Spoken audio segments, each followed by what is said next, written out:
그대와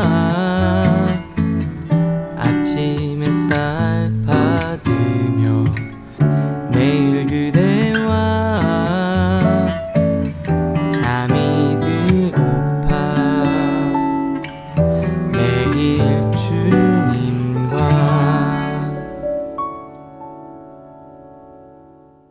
매일 그대와 오늘 살펴볼 말씀은 10월 17일 월요일 큐티인 말씀 중에서 전도서 8장 1절의 말씀입니다. 제가 하나님 말씀을 봉독하겠습니다. 누가 지혜자와 같으며 누가 사물의 이치를 아는 자이냐? 사람의 지혜는 그의 얼굴에 광채가 나게 하나니 그의 얼굴에 사나운 것이 변하느니라. 아멘. 오늘은 사람의 지혜는 얼굴에 광채가 나게 하나니 라는 제목으로 하나님 말씀 묵상을 나누도록 하겠습니다. 자, 오늘 1절 말씀을 보니까 이 사람의 지혜가 어디에 영향을 주냐? 바로 이 얼굴에 광채가 나게 만들어준다. 그리고 얼굴에 사나운 것을 변하게 한다라고 이야기를 합니다. 즉, 내 얼굴의 인상과 내 얼굴의 모양이 내 마음에 어떠한 지혜와 지식, 어떠한 하나님의 생각, 말씀, 마음이 어떠냐에 따라서 우리의 정신 상태가 어떠냐에 따라서 내 얼굴이 달라진다라는 거죠. 사실 우리 얼굴은 이 어원으로 보면 이렇게 표현하시는 분들이 있더라고요. 얼굴, 이거는 얼이라는 단어와 꼴이라는 단어를 합친 거래요. 즉, 얼은 정신이죠. 꼴은 모양입니다. 즉, 우리 얼굴은 내가 갖고 있는 정신이 얼굴의 모양으로 드러나는 거다라고 그렇게 표현하고 있다는 거예요. 그러니까 우리가 내면이 어떠냐에 따라서 얼굴이 달라질 수 있는 거예요.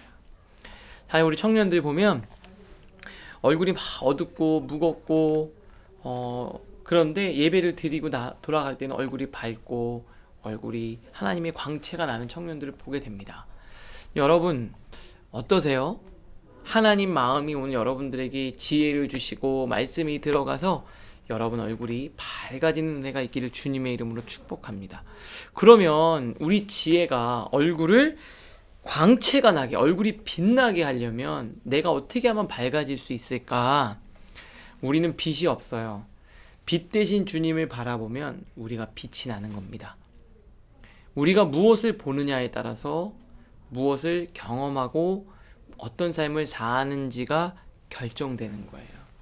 오늘도 하나님의 말씀이 여러분들 안에 있어서 생명의 말씀이 여러분들 심령에 비추어져서 얼굴이 광채가 나고 하나님의 은혜가 가득할 수 있기를 주님의 이름으로 축복합니다. 그러면서 뒤에는 뭐라고까지 합니까? 얼굴 사나운 것이 변한다. 여러분, 청년들은 이제 그래도 배우자를 고르거나 또 이성 친구를 만날 때 외모를 많이 중요하게 보죠. 그런데 정말 중요한 것은 외모보다 인상이 좋은 사람이 중요해요. 왜냐하면 인상이 좋은 건 이 사람이 밝은 건 이 사람이 하나님의 말씀 안에서 은혜가 있는 사람이거든요.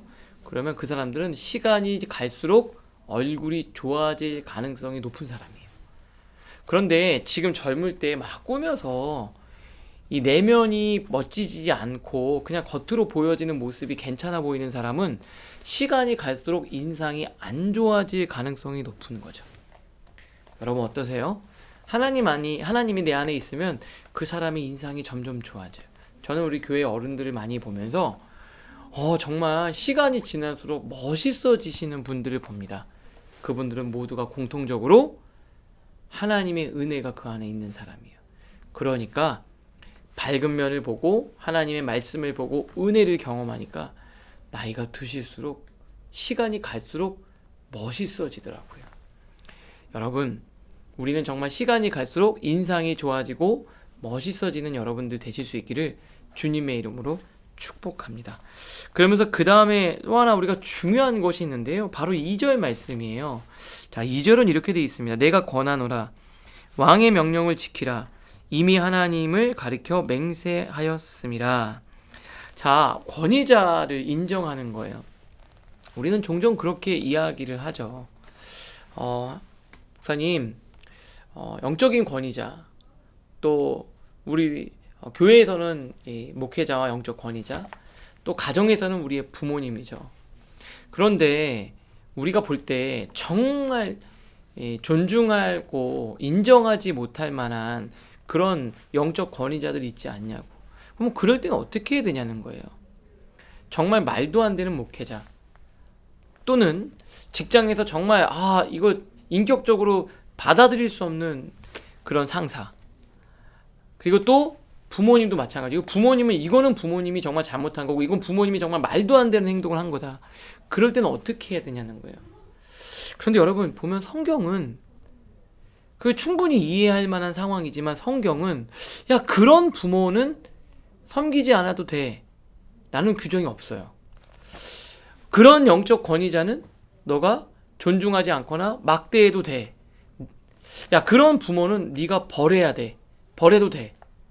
그런 영적 권위자는 네가 직접 처단해도 돼 라는 내용이 전혀 없어요. 왜 그랬을까요? 만약에 그런 규정을 넣어놨으면 우리 인간은 어떻게 할까요?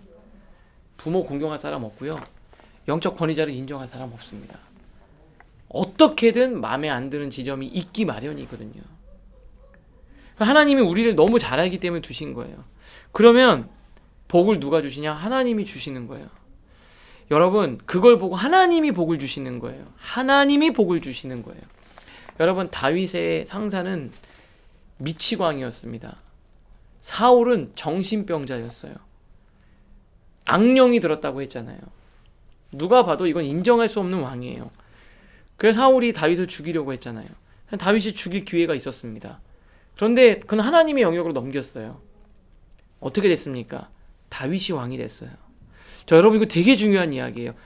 그 마음을 보고 영적 권위자를 인정하니까 하나님을 인정하는 모습을 보고 하나님이 내가 너를 들었을게, 다윗이 왕이 됐어요. 그리고 그 분명한 악한 왕은 하나님이 벌하셨어요. 여러분, 여러분들한테는 어떤 조직이나 가정에 부모님들이 계실지도 몰라요. 어떻게 해야 될까? 부모님 인정하세요. 부모님을 공경하세요.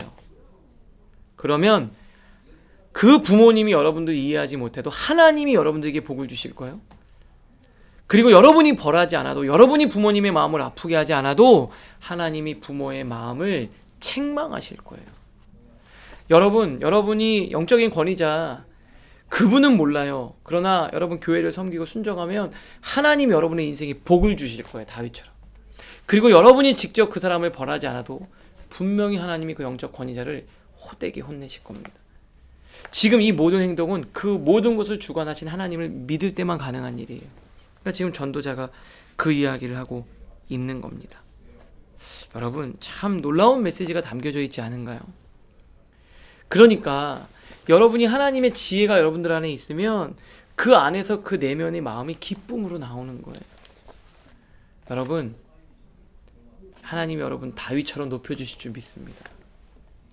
그 상사는 모를지도 몰라요. 여러분의 위에 있는 상사는. 그런데 하나님이 그 모습을 보고, 하나님을 섬기듯 섬기는 모습을 보고 다윗이 왕이 됐어요.